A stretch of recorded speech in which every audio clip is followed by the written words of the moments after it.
Sebelum Mimin membahas solo leveling Ragnarok chapter 24, Mimin ingin memberitahu kalian bahwa Mimin juga membahas manhwa Leviathan yang gak salah seru loh.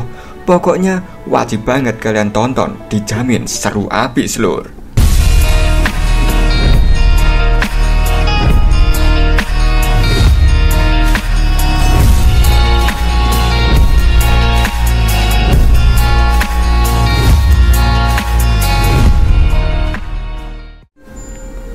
Singkat cerita, Suho telah menyelesaikan beberapa gate rank sendirian secara masif. Mengetahui Suho dapat menyelesaikan beberapa gate rank sendirian, para awak genet sewaan mulai menaruh kecurigaan terhadap Suho. Awak genet wanita berkata pada rekan-rekannya, "Ini benar-benar bukan sesuatu yang berbahaya kan? Masing-masing dari kita akan mendapat 5 juta won hanya dengan menunggu di sini sampai pria itu keluar dari gate. Dan satu-satunya syarat adalah tidak membocorkan apapun yang kita dengar atau lihat di sini. Aku tidak paham kenapa dia memberi kita uang semudah ini." Awak genet pincang menanggapi, "Ini sudah yang keempat kalinya, dan dia memang selalu memberi kita uang. Untuk seorang hunter, menutup gate adalah bentuk pelayanan publik, jadi ini tidak merugikan siapapun." Awak genet wanita menanggapi, "Tapi rasanya ini tidak benar." "Kalau begitu berhenti saja," jawab awak genet pincang. Mendengar perkataan awak genet pincang, awak genet wanita merasa rugi jika harus berhenti, mengetahui dirinya bisa mendapatkan uang yang begitu banyak tanpa harus membahayakan nyawanya. Di sisi lain, awak genet pincang mulai membenarkan perkataan awak genet wanita. Awak genet pincang menatap gate sambil berkata dalam hati, "Ya, ini memang mencurigakan. Pria itu tidak membawa tim hauler dan menyelesaikan gate. Tapi jika kau tidak mengumpulkan apapun, kau tidak akan bisa mendapatkan apapun dari gate. Awalnya dia hanya masuk ke gate D-rank, tapi akhir-akhir ini dia masuk ke gate C-rank. Apa yang sebenarnya dia lakukan sendirian di dalam sana?" Dan sekarang kita beralih ke dalam gate bersama Suho dan tim. Terlihat Beru yang memandori para goblin yang sedang menambang. "Cepat, lebih cepat lagi!" ucap Beru. Terlihat juga Esil dan Grey yang sedang mengumpulkan bangkai monster. Esil yang sedang mengumpulkan bangkai monster berkata pada Grey, "Pengumpulan benar-benar membutuhkan banyak pengetahuan, bukankah begitu, Grey?" "Grrr," jawab Grey. Esil menengok ke lorong dungeon di depan sana, sembari berkata, "Lalu Monas muda, dia pergi melawan bos cereng sendirian. Aku ingin tahu apa dia akan baik-baik saja." Dan sekarang kita berpindah bersama Sung Suho yang sedang menghadapi bos dungeon. Nampak Suho yang sedang menghindari serangan demi serangan dari bos dungeon. Bos dungeon yang dihadapi Suho kali ini berbentuk laba-laba. Karena berbentuk laba-laba, kita sebut saja bos ini Kolomonggo. Suho melompat mendekati Kolomonggo. Membawa dagger Kasaka Fang di genggamannya, Suho mengaktifkan skill Storm Slash. Sesaat dagger Kasaka menyayat Kolomonggo, efek paralis telah diaktifkan. Tapi sayang sekali, sistem memberitahu Suho bahwa Kolomonggo memiliki ketahanan tinggi, jadi efek dari dagger Kasaka akan dilemahkan. Mengetahui hal tersebut, Suho bertanya-tanya, "Efeknya tidak bekerja? Aku ingin menguji efek paralis dari senjata yang kudapat sebelumnya. Apa ini tidak berefek pada laba-laba?" Sebelum ke detail item dagger Kasaka, Mimin akan memberitahu dari mana Suho mendapatkan dagger ini. Sama seperti Sung Shinwo, Suho mendapatkan dagger Kasaka ini setelah mengalahkan Blue Venom Venged Kasaka, atau yang kemarin kita sebut Cobra. Untuk detailnya, item Kasaka Venom Fang, rank penggunaan C, tipe dagger, sense plus 25. Kasaka Venom Fang adalah belati yang dibuat dari taring beracun Kasaka. Racun Kasaka masih ada di dalamnya, yang menyebabkan kelumpuhan dan pendarahan saat digunakan pada lawan. Anda dapat menyimpan item ini pada inventory atau menjualnya di toko. Dagger Kasaka ini memiliki 2 efek. Satu, efek paralis, sebuah efek untuk membuat musuh menjadi lumpuh. Kedua, efek bleed, musuh akan kehilangan 1% health setiap detiknya.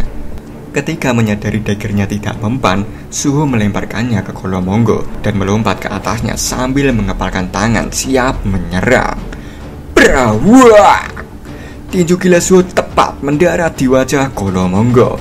Mendaratkan pukulannya di wajah Kolomonggo, Suho tersenyum sembari berkata, "Lebih baik untuk menggunakan tangan kosong." Suho menggunakan Ruler's Authority ke daggernya dan mulai memainkannya. Sembari menepas-nepas Kolomonggo, Suho berkata dalam hati, "Aku sudah cukup kuat untuk melawan monster bos cereng sendirian. Selanjutnya, aku bisa pergi ke gate Bireng." Melihat Kolomonggo tidak banyak melakukan perlawanan, Suho melesat kembali sembari berkata, "Aku juga terbiasa menggunakan Rulers Authority di tengah pertarungan. Bukan hanya naik level, aku juga menjadi lebih ahli dalam bertarung." Ketika dirinya melesat, Suho menyadari sesuatu. Suho yang menyadari sesuatu berkata, "Setelah kupikir-pikir, skill Rulers Authority biasanya hanya kugunakan untuk memindahkan sesuatu. Tapi aku ingin tahu apa yang akan terjadi jika aku menggunakan tangan tak kasat mata ini bersama dengan seranganku." Nampak Suho yang sudah berada di atas Kolomonggo. Suho memusatkan Rulers Authority pada tangannya. Setelah mengumpulkan kekuatan Rulers Authority di tangannya, Suho tampak memancarkan kilatan putih yang menyala-nyala dari genggamannya, seakan kekuatan dahsyat siap dilepaskan. Dan pukulan maut pun dilepaskan. Dem. Dawar! Pukulan maut itu menghantam kepala Kolomonggo sampai hancur lebur seperti peyek. Dengan ini, Kolomonggo telah dikalahkan. Di sini terungkap, nama bos dungeon ini adalah Giant Arachne. Mengalahkan bos dungeon Giant Arachne, Suho naik level. Begitu juga dengan skill Rulers Authority yang levelnya juga meningkat. Skill Rulers Authority level 2, skill aktif yang tak memerlukan mana. Di sini juga dijelaskan bahwa jumlah fatigu terakumulasi bergantung pada penggunaannya. Contohnya seperti yang dilakukan Suho tadi, memaksimalkan penggunaan Rulers Authority pada tinjunya. Fatigu itu apa, Bang?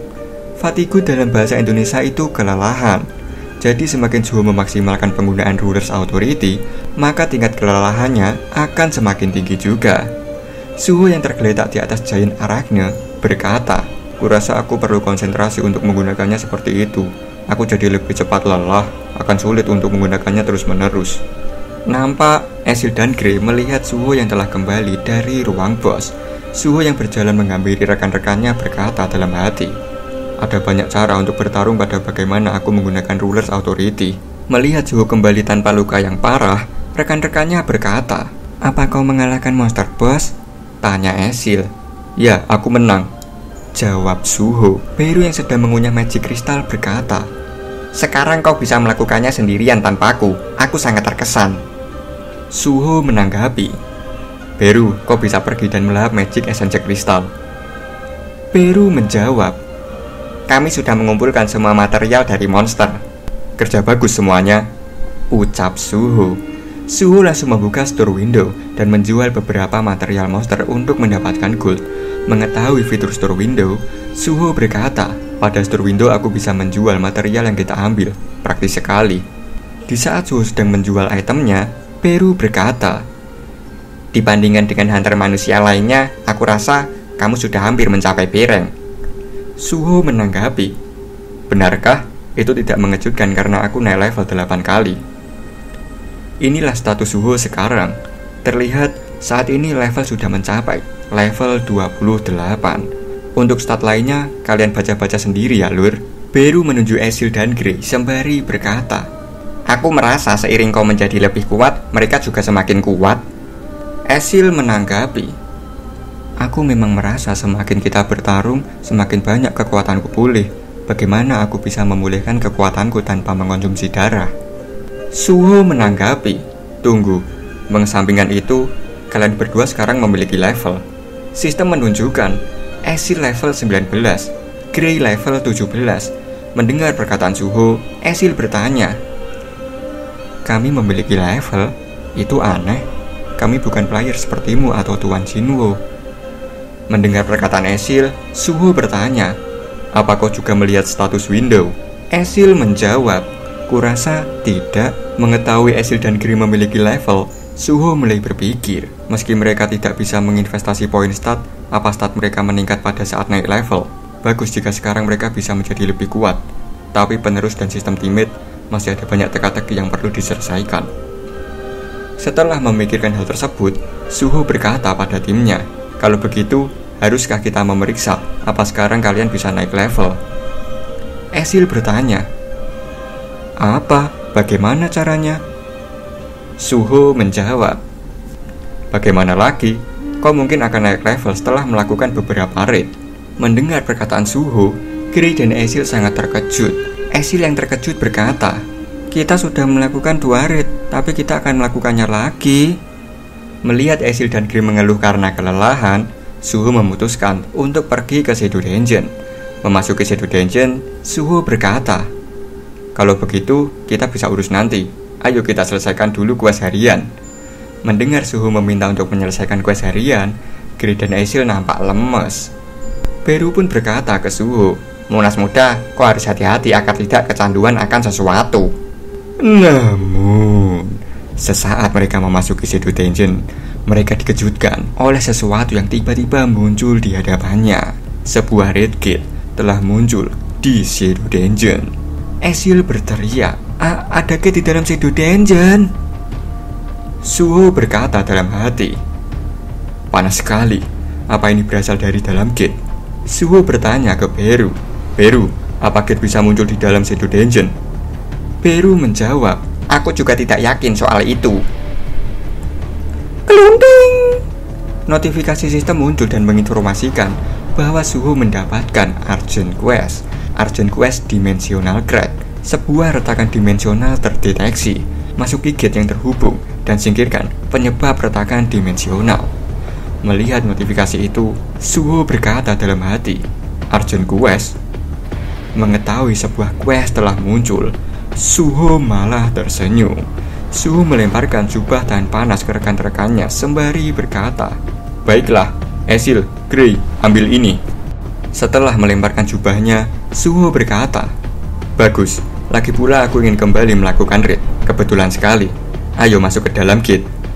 Dan sekarang kita beralih ke padang pasir di Mesir, tepatnya di dungeon tipe field bernama Pyramid Field. Perkenalkan dulur, orang yang terlihat kesal ini adalah Liu Xing, hunter bereng dari Guild Asura. Liu Xing menodongkan pedangnya pada orang di hadapannya sembari berkata, "Dasar tiran, bagaimana bisa kau meminta kami meninggalkan dungeon? Kami Guild Asura, kami yang pertama ada di sini." Orang yang ditodong oleh Liu Xing menanggapi, "Siapa peduli? Ini akan jadi peringatan terakhir. Mulai sekarang, dungeon tipe field ini adalah milik guildku. Jika kau terus mengeluh, maka aku akan menganggapnya sebagai deklarasi perang melawan kami." Mendengar perkataan orang itu, Liu Xing berkata dalam hati, "Sial, bagaimana ini bisa terjadi? Aku tak percaya kami bertemu dengan Guild Scavenger." Berdiri tegak di hadapan para anggota Guild Asura, orang itu berkata, "Semua akan sia-sia di hadapan kekuatan besar. Perkenalkan dulur, dia adalah Randolph, hunter areng dari Guild Scavenger." Ditantang oleh Randolph, Liu Xing berteriak ke rekan-rekannya, "Kalian semua bersiap untuk bertarung!" Melihat Guild Asura akan melakukan perlawanan, Randolph hanya merespon dengan diam. Namun, di saat kericuhan akan terjadi, tiba-tiba seseorang datang dan melambaikan tangannya sembari berkata, "Hei!" Sontak saja, pandangan mereka langsung teralihkan ke orang asing yang baru datang itu. Yah, orang asing itu ternyata Sung Suho, lur. Sung Suho yang tersesat ke antah berantah bertanya, Maaf, aku sekarang ada di mana ya?"